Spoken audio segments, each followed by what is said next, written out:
Your city, your news, your station. 1010 wins at 92.3 FM. The news watch never stops. This is 1010 wins on 92.3 FM. You give us 22 minutes, we'll give you the world. Cloudy, 76 degrees. It's 4:40. Good afternoon. I'm Ashok Kala. Here's what's happening. The Canadian Prime Minister says his country will retaliate to match President Trump's new tariffs. A nurse's aide on Long Island in police custody after being accused of sexually abusing a patient who's also a minor. The NYPD looking for a suspect wanted in connection with a robbery in Ozone Park. It's been almost 3 decades after Tupac was shot dead in Vegas. The man accused of orchestrating his killing, changing his story. Paramount and Warner Brothers resumed their quest to become one on Monday. Yanks slugger Giancarlo Stanton, already injured, things are not getting better. We'll fill you in on his latest setback. Yanks are trailing the Blue Jays. The Mets are in Chicago taking on the White Sox at 7:10. The Liberty hosts the Fever tonight. AccuWeather says humid cool showers and a thunderstorm, mainly late. Downpours can cause temporary flooding on streets, and the low tonight, 68. Winds news time, 4:41. Let's get you where you need to go. Here's Andre Farrow. And we have a crash on the southbound FDR by exit 11, which is 53rd Street in Manhattan. We have a delay that goes all the way back to the hundreds. I mean, it's not good. Almost all the way back to the Triborough Bridge. You also have that crash. It's like almost clear. Southbound FDR by 23rd Street. So that's moving a little bit better. But still, the West Side Highway or the local avenues would be way better to you coming in and out of Manhattan. Inbound George Washington Bridge is what you need to know about the bridges and tunnels. 35 minutes at least inbound. And the outbound side is going to be about 40 with the cross Bronx delays. Yankee games in the 9th inning, so you'll get some extra volume when you get to the stadium on the northbound Deegan and northbound Harlem River Drive north of the McCombs Dam Bridge. Now, if you're traveling in Queens, it's rough on the westbound BQE. Roosevelt Avenue and Woodside all the way to the LIE, to the Kosciuszko, to the Willie B. It's just crawling along. Looks like we have some activity right around McGinnis Boulevard. Looks like one lane knocked out there, according to the camera. And eastbound, as you travel on the Belton Brooklyn, bumper to bumper from Flatbush Avenue to Cross Bay Boulevard. Look out for delays on the Brooklyn Bridge, Brooklyn bound as well. Heavy in Queens on the east and westbound side of the Jackie, right by Woodhaven Boulevard and Metropolitan Avenue. The Van Wyck has that extra road work. You have milled road surface southbound heading down towards Hillside Avenue, but northbound is just as slow. Andre Farrow, 10 wins, 92.3 FM. Canadian Prime Minister Mark Carney today discussing the collapse of trade negotiations between the U.S. and Canada, as well as the new tariffs by the Trump administration. Carney says Canada will retaliate, quote, dollar for dollar. Well, the United States has imposed a seemingly endless stream of tariffs and threatened more. Canada has, by contrast, taken several steps in good faith to try to find compromise and secure a comprehensive deal in the best interest of both Canadians and Americans. President Trump's 50% tariffs on Canada are now in effect, targeting dozens of products. Carney says Canada's retaliatory tariffs go into effect September 8th. A nurse's aide is accused of abusing an underage patient on Long Island. Suffolk police say Trevor Laureano of Wyandanch, who's 36, works at Good Samaritan Hospital in West Islip. He's accused in the sexual abuse of a 15-year-old girl earlier this month while she was a patient in the facility's behavioral health unit. The suspect was busted after another employee reported it. Yesterday at a court appearance, the judge issued a temporary order of protection for the teenage victim. Laureano was released after posting $5,000 bail. The hospital sent out a statement saying the aide has been fired. SVU detectives are looking into whether there might be other victims, and Suffolk police would love to hear from you if you have any info about that. The NYPD is searching for the driver who killed a man in an apparent road rage incident in Brooklyn. A car ride in East New York ended in shots fired and death for a 27-year-old man. Police say it happened near 899 Crescent Street just before 10 Friday night.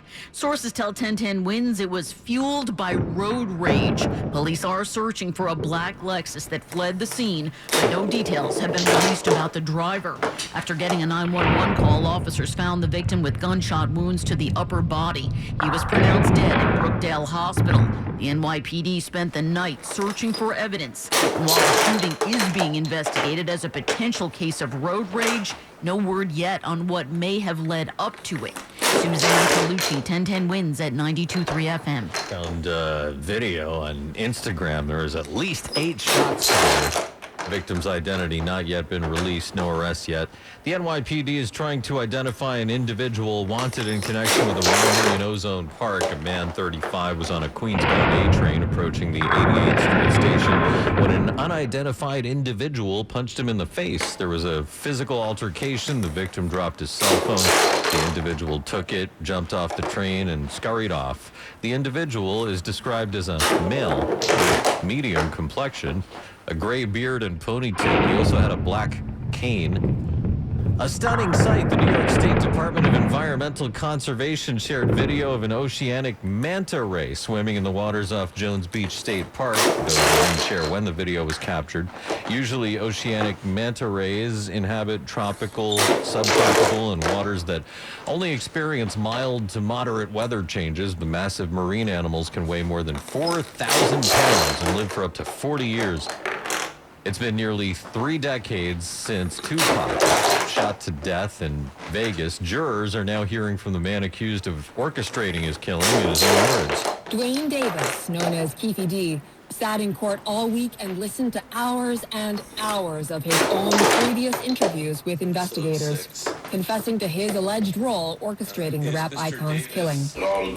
On Friday, the interview Davis gave to Las Vegas detectives in 2009 echoed through the courtroom, an account that stayed remarkably consistent with the accounts he had given to a joint task force the year before, and he gave meticulous levels of detail. Sasha Pesnik, ABC News. Talks about the Paramount Warner Brothers merger back on the table for Monday. Representatives are expected to meet with the California Attorney General's office to discuss a potential settlement of the state's antitrust case. Paramount has been pushing hard for a deal to allow its $111 billion merger with Warner Brothers. The deal has been on hold pending a March trial in federal court in Oakland.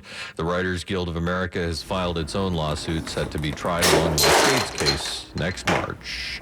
Divers and search parties still looking for the wife of a murdered off-duty Worcester police officer in and around the Coes Reservoir. Investigators spent all day searching this pond here, but at this point, still no sign of Karen Solomon. Police announced that they had issued an arrest warrant for Solomon on a charge of assault and battery with a dangerous weapon with serious bodily injury. Paperwork shows that warrant was issued on Wednesday. Solomon's husband, Kurt, a 31-year veteran of the police department here in Worcester, was found dead on Tuesday. Investigators say they believe Karen Solomon is armed and dangerous. And that's correspondent Ariel Metropolis. The injured list still punishing the Yankees. I'll tell you about that. But first, Wins News Time, 4:51. Let's get you where you need to go. Here's Andre Barrow. And let's go right by Yankee Stadium if you're leaving the game and heading up towards the northbound side of the league and up towards the George Washington Bridge. That is slowing up. You have delays to go back to the McCombs Dam Bridge, and right across the pond on the Harlem River Drive heading northbound is slow. McCombs Dam Bridge up to the crosswalks as well. Inbound George, here's what you need to know about the bridges and tunnels. Around 30 minutes in. Outbound's going to be about 40. It's only going to increase as the game is coming to an end. Inbound Lincoln, that's going to cost you at least 25 minutes. About the same, 25 to 30 inbound Holland. It's mostly 139 action eastbound through Jersey City, but the outbound Holland is wide open, so go for that. Outbound Lincoln looks pretty good. Maybe you need an extra 5 minutes. Delays in Brooklyn on the outbound Gowanus heading down towards 39th Street. Bumper-to-bumper traffic all the way back to the Brooklyn Bridge and westbound BQE from Queens Boulevard in Queens to McGinnis Boulevard and across the Kosciuszko slow heading towards the Willie B. We have some activity eastbound belt by Pennsylvania Avenue and westbound Cross Bay Boulevard is slow, passing the Van Wyck and heading towards the Resorts Casino area. Andre Ferro, 1010 Wins, 92.3 FM. Now the AccuWeather forecast with a meteorologist, Carl Erickson. And it's turned out to be a pretty nice start to this weekend. We've actually had more in the way of that sunshine breaking by the clock over here over the past couple of hours. As we go through tonight, though, aside from a brief shower this evening, likely take until after midnight for more widespread showers and even a heavier thunderstorm to make their way through the city here. And that's when they could have some brief flooding in those poor drainage showers. So use extra care if you're out and about late tonight, down to 68 for a low. And a lot of those showers out of here by tomorrow. tomorrow, but with that warmth and humidity still in place, might still be a spotty shower or thunderstorm. Otherwise, a mix of clouds and sunshine tomorrow, high near 80. Clearing out tomorrow night, low 65. Then great weather for Monday and Tuesday. A drop off in that humidity with a partly to mostly sunny sky each day. High 79 Monday, 78 Tuesday. Currently 76 degrees, partly sunny, humidity 66%, and winds northeast at 6. The current temperature 76, heading down to 68 in Midtown. I'm accurate meteorologist Carson on New York's weather station. 1010 winds on 92.3 FM. Jism stole third, and Trent Grisham had a chance to walk off, but the Yanks lost. He struck out. So the Yanks just lost to Toronto 4-3. And big slugger Giancarlo Stanton's season still in jeopardy as he suffers a setback. Recently, a moderate grade left calf strain while rehabbing from a right calf strain. Manager Aaron Boone says Stanton was nearing his return after having been on the injured list since April when he fell while running the bases this week. Potential Hall of Famer whose 456 career homers is tops among active players, under contract for $25 million next season with a $25 million club option for 2028, a $10 million buyout. After being shut out of the eclipse of the sun earlier this month, we'll have the best seats in the house this Thursday night into early Friday morning. A near total lunar eclipse. Talking 96% coverage as the Earth's shadow covers the moon. The eclipsed moon will be visible to billions across North and South America, Europe, Africa, the Middle East. That is, if the sky is clear. Eclipses always travel in pairs as the sun, moon, and Earth align so precisely that one obscures the other. Singers becoming actors, actors becoming singers, but it's a Hollywood star making her debut in the NFL as a guest color commentary analyst.